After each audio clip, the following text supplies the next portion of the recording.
Hey, what's going on? It's John, and it's time for the J-Mart Cast for Monday, August 30th, 2021. What's going on? How you doing? Welcome, everybody. How's your week been? Hope you've had a great week. Mine's been pretty awesome. I got to do some pretty cool stuff. I went to a friend's wedding. I went to a cottage. Got to spend some time away near Algonquin Park. Just been a great week. And so thank you for joining me for another episode of the J-Mart Cast. I'll let you know all about the week. I guess I'll start off with the going to my friend's wedding. It's actually funny because I actually had to go to the cottage first, just because we had rented on the Saturday and the wedding was on Sunday. So we had to go up, and I was going with some friends and my wife and my kid, and luckily I was able to leave my kid with a friend of mine, babysitting him for the day when my wife and I went to my friend's wedding. We had to basically turn back from Algonquin Park the next day on Sunday morning and drive back to Toronto for the wedding. And it was a really fun wedding. Glad we came back for it. Saw a great day for our friends getting together, tying the knot, and it was a COVID wedding, so things were different, of course, but it was still a great time.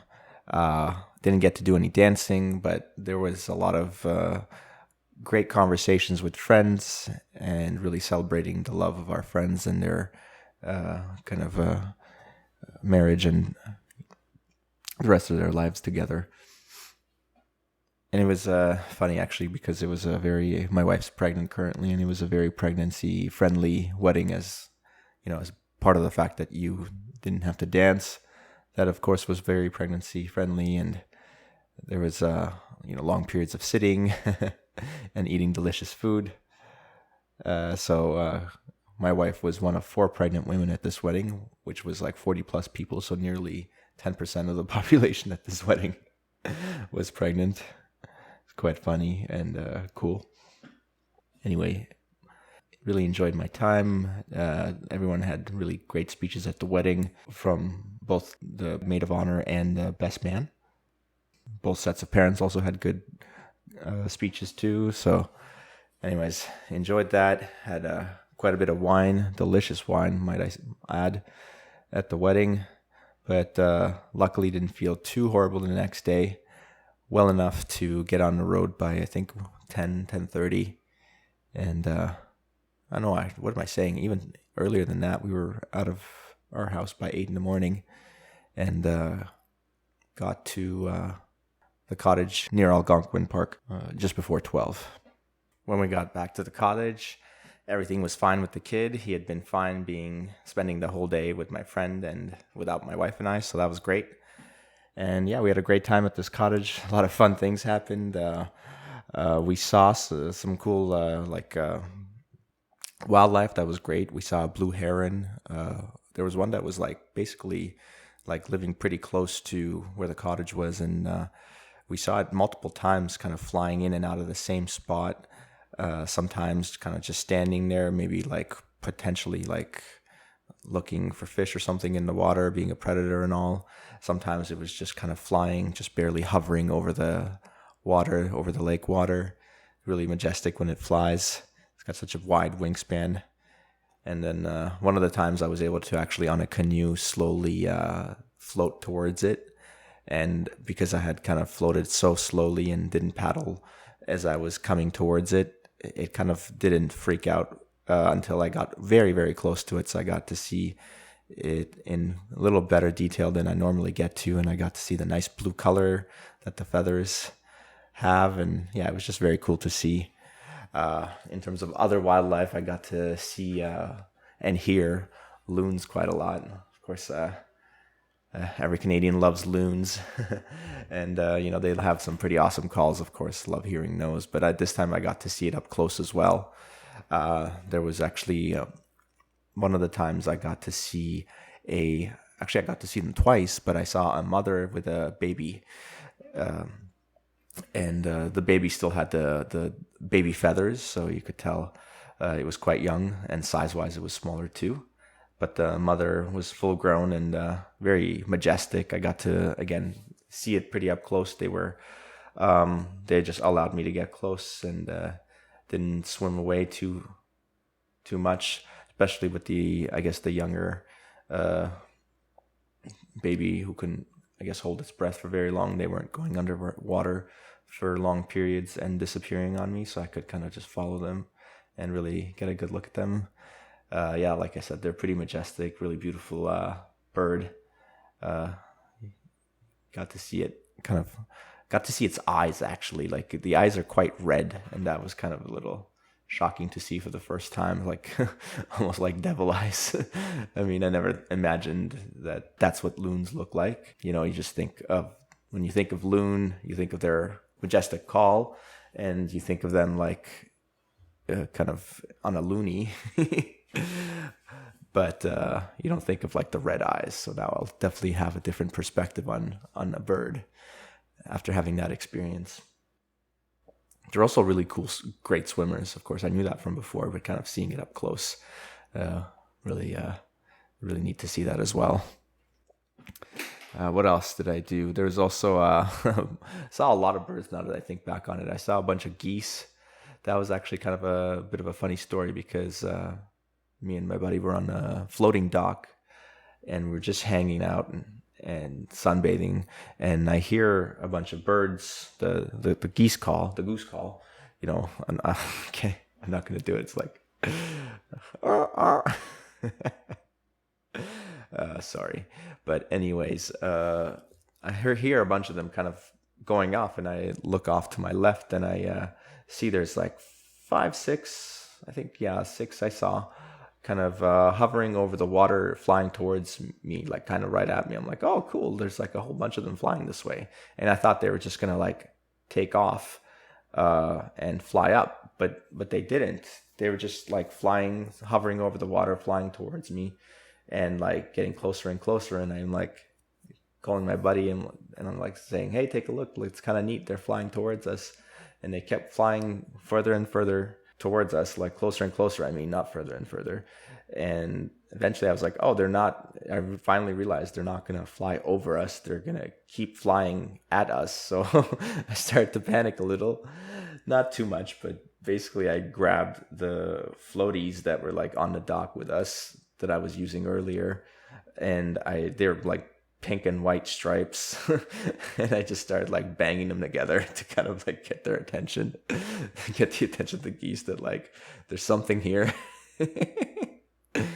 And so it's funny because as soon as I did that, they actually like veered off course and turned around and kind of like just kind of missed us by about like 10 degrees and flew past and landed just like maybe 20, maybe 30 feet away, and they just hung out there. And so we watched them just chill in the water for a little bit.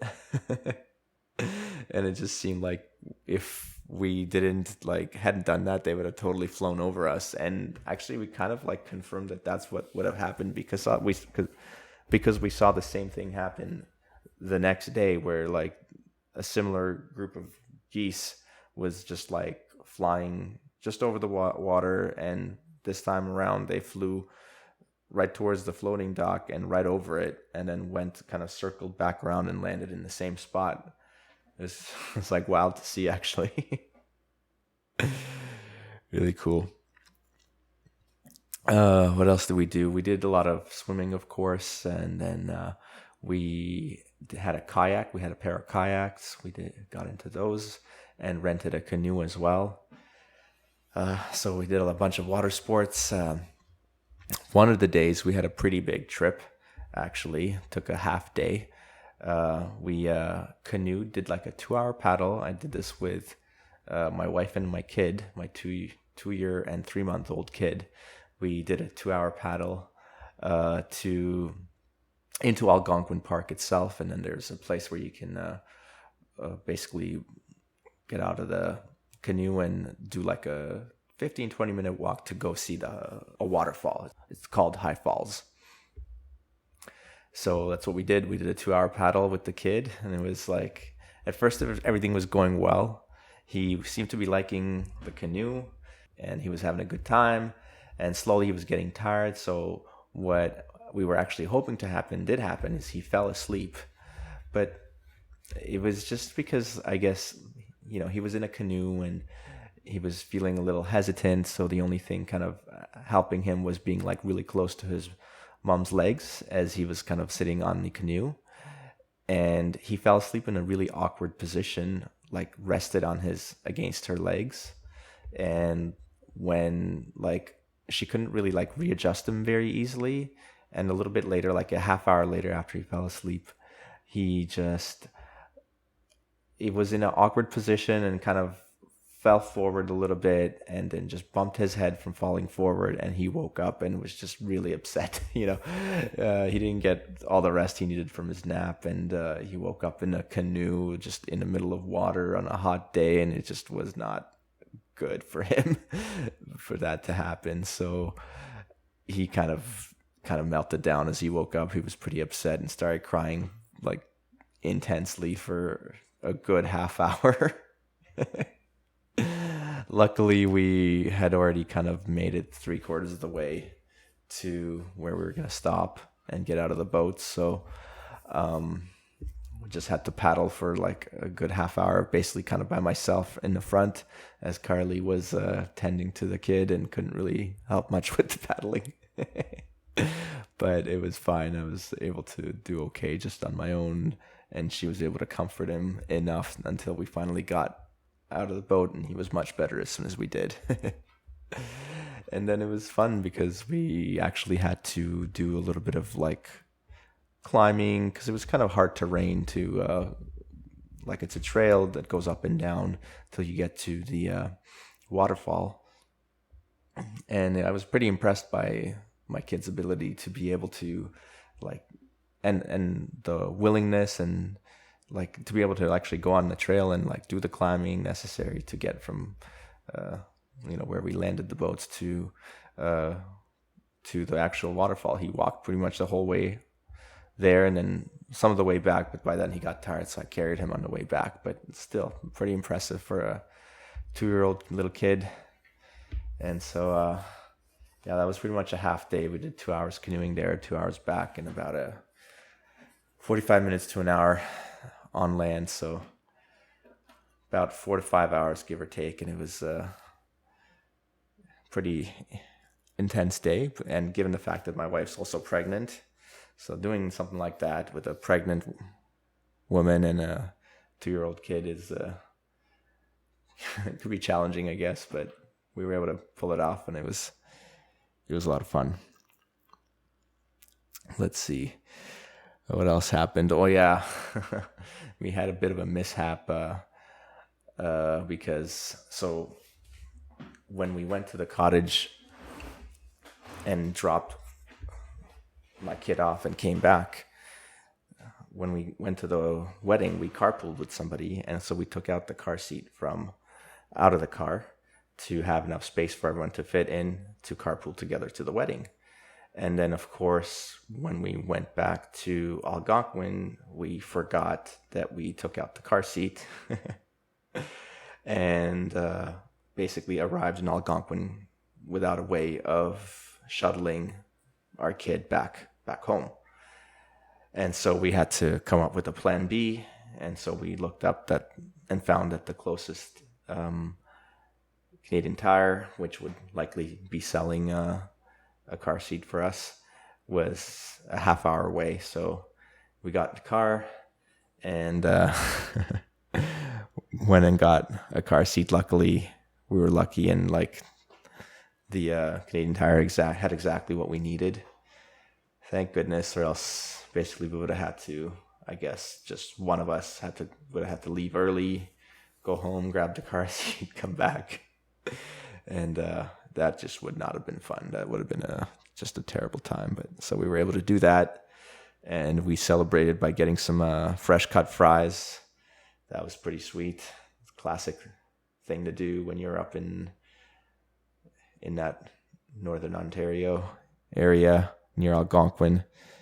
just to get some fresh cut fries. We also found a Kawartha Dairies ice cream place. Oh man, that's the best ice cream in the world. Kawartha Dairies all the way for the win. Their sizes, their portions are just ridiculous. Like how big they are. Like I always just get the baby. I think it's called the baby size, but it's just like their smallest size, and it's just humongous. That was great. What else? Something funny happened. That I saw, not happened to me, but we were just chilling on the beach by the cottage, just kind of like looking out into the lake, and we noticed that the neighbors, one cottage over, one of them was getting into a canoe, and she had like a puppy with her. It looked like a puppy. It was a large dog, but it was definitely a puppy, just because of the way it was moving, you could tell. And I noticed that she was getting into the canoe, and she was also getting the dog in the canoe. But it was a puppy, and he was like really excited and like wasn't really calm at all. So I was like, oh, this might not go too well. Let me keep watching and see what goes on here, because, really excited dog getting into a canoe, you imagine, maybe they'll jump out or something will happen. And so they get into the canoe and they go off, and the dog's not calming down. It's kind of going crazy. And they make it about like 10, 15 feet. And all of a sudden, the dog just tips the boat and it just like jumps out. And the boat is just like almost half filled with water. And the woman is like, jumps out of the boat too. And she like hasn't gone far enough that it's actually still pretty shallow. So she's able to stand there. And the dog had this floating device, like what is that called? Like a life jacket, I guess, around it, like a doggy life jacket. And so the dog was floating just fine, but she kind of grabbed it and kind of helped it float with one hand, and with the other hand, she was able to grab the canoe and not let it take on any more water, so that it wouldn't completely sink. It was like lower than it normally would be, but it was still not sinking, and even though it was half full of water. So then she, with one hand holding the canoe and the other hand holding the dock, she slowly started to walk back towards the dock to kind of, get out of the water. And it's just, the water there is pretty like weedy too, right by the shore. So like, I'm sure it wasn't pleasant to be doing that in there, but she did it. And we were going to go help her, but then we saw somebody that was, from her cottage come out and give her a hand, so everything was fine. But that was just funny to see them just come out of the dock, and less than 10 seconds later it was, well, you know what, it's probably best that it happened so early. He wouldn't want that to happen later when they're much further into the lake. Let's see. Oh yeah, had another funny story that happened earlier when I was doing some grocery shopping for the cottage trip. I wanted to get a watermelon, and everyone who knows me knows I have a technique it's a pretty basic technique for watermelon picking. You just go up to it, you just give it a couple of knocks, you listen for the sound. You try that with at least 3 or 4 watermelons, and the best sounding one is the one you pick. What the best sounding one is usually you're looking for like a resonant hollow sound. That's my best description for it, but I think it's kind of like one of those things you'll know if you hear it. And it's exactly what happened. This is the story. So I saw somebody like standing by the watermelons getting ready to pick one for himself, but he was just standing there kind of like clueless what to do. And so I walked up from behind him and I stand next to him and I just do 3 knocks on 3 different watermelons. So I go 1, 2, 3, 1, 2, 3, 1, 2, 3. And the last one was just such a nicer, hollow, resonant sounding knock that like it was quite obvious that that's the one I should pick. And this, like, you could see from his reaction to it, like he recognized that as well. And so I picked it, and as I'm picking it, I noticed that he's like putting his hand out on like other watermelons to like tap them and kind of hear the sound for himself for those. Like it was just hilarious. Like we did not communicate, but he saw what I did, and he immediately understood. So there you go. There's a tip for you for the next time you're picking out a watermelon. That's what to do.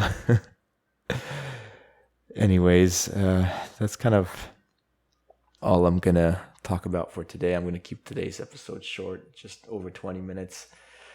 I was like contemplating not even doing one today because it's just like I didn't want to do one, but I'm kind of forcing myself to do this because if I succumb to that feeling every time of like, oh, you're too tired, don't do it, then nothing's ever gonna get done. So I'm just gonna push forward, even though it's not that great today. It's pretty short. Hopefully I had some good stories in there. And I'll just finish by, again, thanking anybody for listening to this. It's kind of a little project that I'm doing, trying to make something like this once a week, describing what's going on in my life, funny stories, sharing my opinions on things, sharing kind of exchanges I have with people. If you like it, let me know. Encourage me to do more of these. And I'll catch you on the next one.